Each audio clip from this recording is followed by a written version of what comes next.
Hello everyone, this is Dami Pelaez, and these are my top 10 tips to prepare for the BCBA, BCABA exam. This was created by me, Dami Pelaez, but I also collaborate a lot with Yanisbel Hernandez, which is a newly certified BCABA. All right, so let's move on.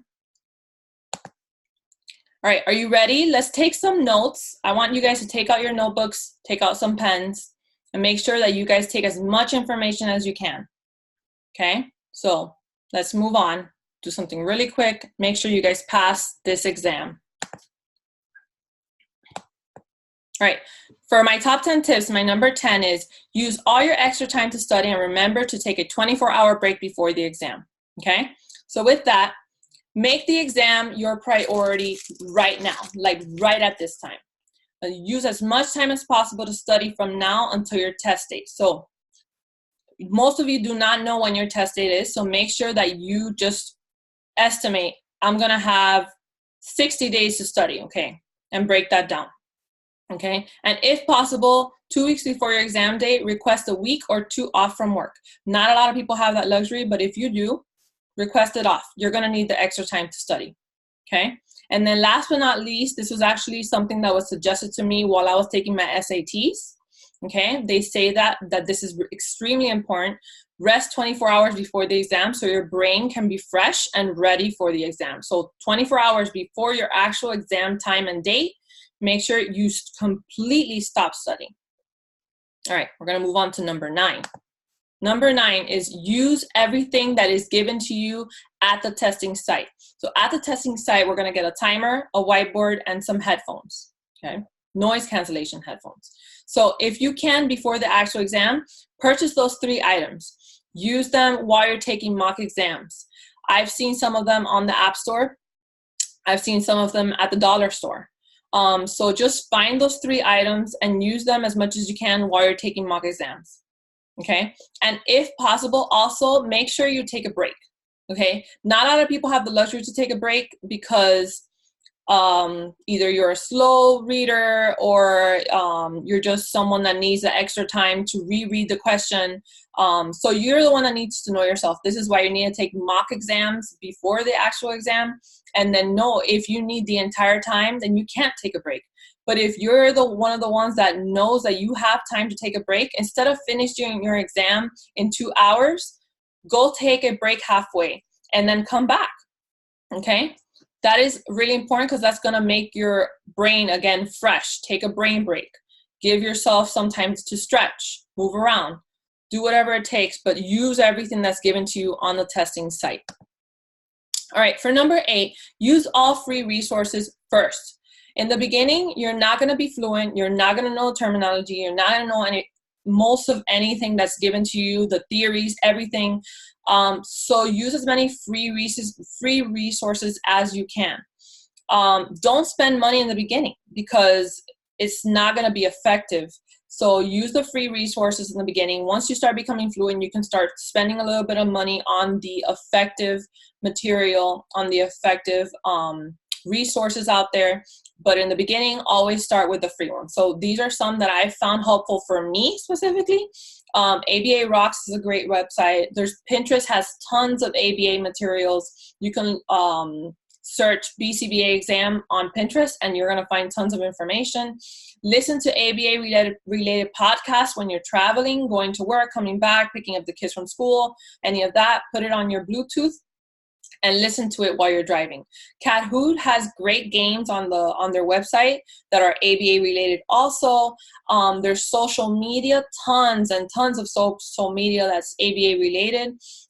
Jeopardy and Quizlet also has ABA related games and flashcards. And then there's Jewels of Wisdom. That's actually something new that I found through the Cram app. It's kind of like SAFMEDS, where you're going to match the term with the actual definition. And then it's just, a fun game. So that's helped me a lot, especially with the 6 attitudes and the 7 dimensions. All right, we're going to move on to number 7. Read the Cooper textbook. Okay, number 7 is so important because a lot of people say that the Cooper textbook is such a difficult read. I get it. Like I said in the beginning, use the free resources, but once you start becoming more fluent and you know the terminology better and you know how to read and understand all of this jargon, go back and read it. Cooper is like saying the white book is the Bible of the ABA. So you need to read it. All right. So with my suggestions for Cooper, I say pair the Cooper textbook with the BCBA task list. And then use the task list as your guide. Use it as a checklist to read the textbook. So for those sections, so what I do is I specifically highlight the ones that I don't know, all the sections I don't know, and then I check off the ones that I've mastered. So for the ones that I've highlighted, I'm going to go back to the Cooper textbook. I'm going to look it up on the index, and then I'm going to tab those sections specifically. I'm going to get some little tabs, and I'm going to tab it. And then I'm going to go back to that specific topic, and then I'm going to read it real slow. Okay? So just let's say you're having difficulty with self-management. You're going to go to the index, you're going to look for the page, you're going to go over there, you're going to tab the whole section of self-management, and then you're going to read the entire section. Okay, then after that, we have print and complete the guided notes and summary for each chapter of the Pearson website. So with that, you're just going to go to the Pearson website, print all the guided notes, print the summary of the chapter. You're going to go, they also have quizzes where you can go on there and then just take them as much as you can. And I would do it until you reach 80 to 100% mastery. That's always helpful. And then if you have extra time and you can go back, just make sure you read the whole textbook if that's something you have extra time and if you have the luxury to do that, go ahead and do so. I'm going to move on to number 6 now. Number 6 is learn testing strategies and practice creating your own mock questions. I cannot stress enough how important this is. I didn't even think that this was going to be effective, but I didn't do that in the beginning. And I felt that I wasn't understanding how to break down the question, how to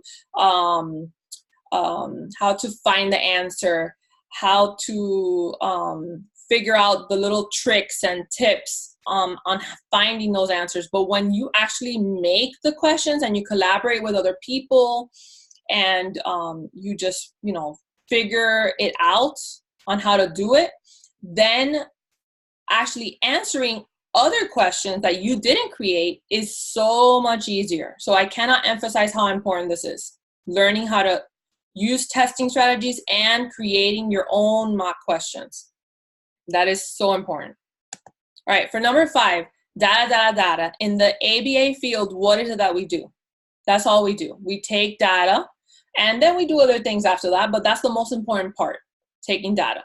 So since we are in this field and we specialize in taking data, then we need to take our own data and graph our progress. So with that, make sure to take baseline data on your mock scores, your baseline mock scores, and your post mock scores. And then you compare the beginning result with the end result. Also take data on SAFMEDs. So if while you're taking them, just compare, get percentage, and compare the ones you got incorrect with the ones you got correct. And then complete a minimum of 1 full mock per week and graph it on a line graph. This is super, super nice because in January, it's sad to say, but I was getting 40s, high 40s, low 50s, and now I'm getting high 70s, low 80s. The graph is amazing. I mean, I'm thinking about posting it on the website. It's beautiful. It's something that I'm so proud of because it's shown my growth and the trend is so nice.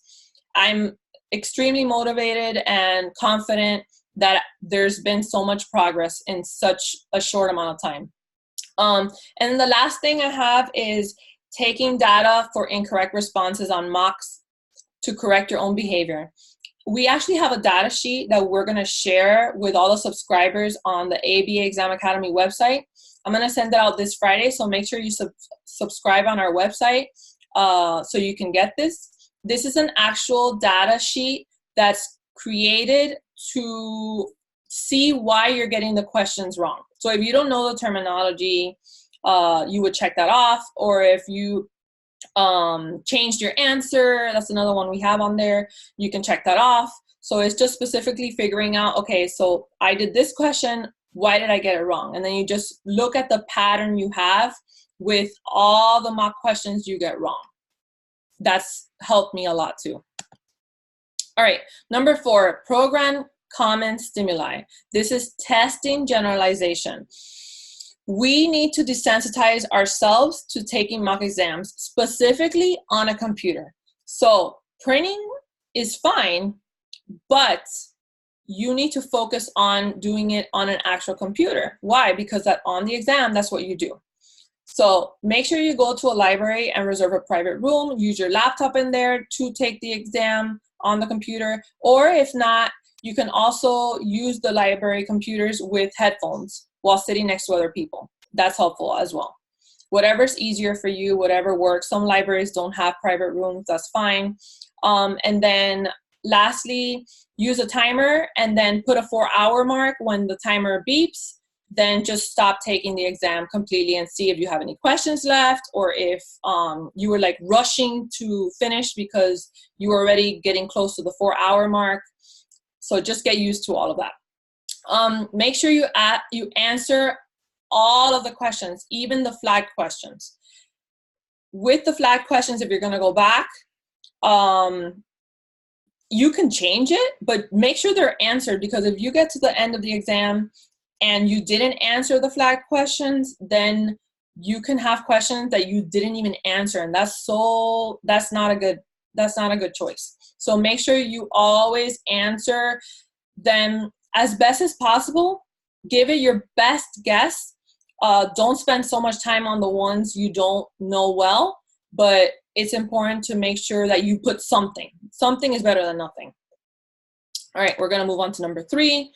Get organized by using a calendar. Okay, guys? Make sure that you use a calendar and count down the days from the beginning of the day you're gonna start studying intensively to the last day of the testing month.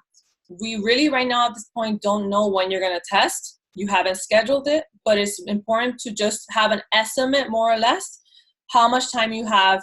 And then on this calendar, what you're gonna do is you're gonna write down daily goals. Either if you want to read a peer-reviewed article, or if you want to read a chapter on Cooper, the Cooper textbook, or if you want to do a mini mock, or if you want to watch a YouTube video from us, ABA Exam Academy, or another one, that's fine. Whatever you're going to do, just make sure you do a daily goal, a goal per day, okay? Finally, study smart and spread out your time. I would honestly prefer, what I've seen is that it's much better if you have a total of 2 hours.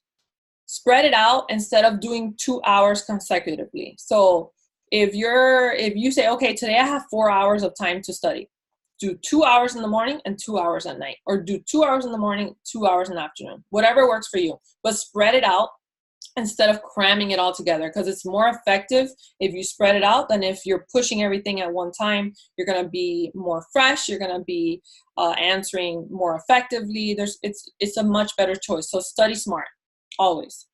And then finally, reinforce yourself for accomplishing your weekly goals.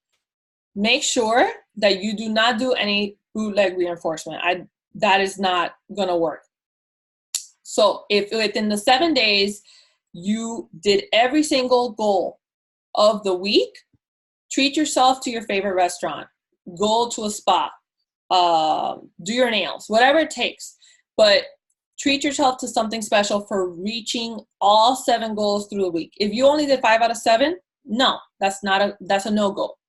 But if you did, great job. Reinforce it. Number 2, find a study buddy with related study patterns. That's so important. You have to make sure that you find that perfect person for you that's very similar to you. And then when you find that person that pairs well with you, make sure you guys agree on a consistent schedule and a meeting location. So if it's remote or in person, doesn't matter. Just make sure you find that person and you agree on a consistent schedule.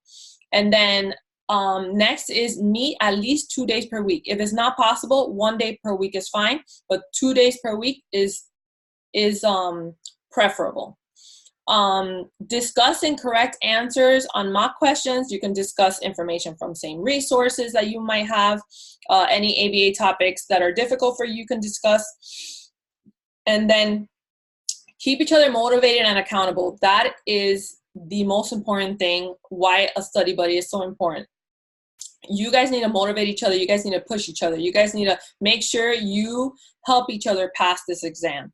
Help each other through this. You guys have the same goal, meet that same goal. Do it together. And then lastly, number 1 is join a knowledgeable and organized study group. Guys, ABA Exam Academy is organized. We're knowledgeable. We're going to help you guys out. We're going to make sure you ace the test. We want to help you. We really do. But if you already have a study group, that's great, and you're happy with them, go for it. But if you don't, join us. We're going to make sure that you make sure that you find learning ABA and learning BCBA exam terms and all of that. You're going to make it fun. We're going to make it fun for you. We're going to focus on one section of the task list per week. That way you become super fluent with all the information. We're going to make sure that this is a judgment-free zone. We want you to participate. We don't want you to be shy. We want you to talk things out, because to us, talking ABA every day is so important. So because of this, we have our social media. We have 3 meetings per week that we meet that are free, and we can talk things through, and we meet new people, and we talk as much as we can related to the topics. So we make this environment very friendly, very motivating. And we have a chat that we talk to other people, and we put questions on there, and we collaborate. Just everything that makes it possible and organized so that we can push each other and reach our goal to ace the test. So this is my last tip. I hope you guys like this. Make sure to like, share, and subscribe to our channel. Join us on Instagram, Facebook, Twitter. Check out our website, abaexamacademy.com. And if you have any types of questions, go to our email. It's leaders@abaexamacademy.com. And thank you. See you soon. Take care. Bye.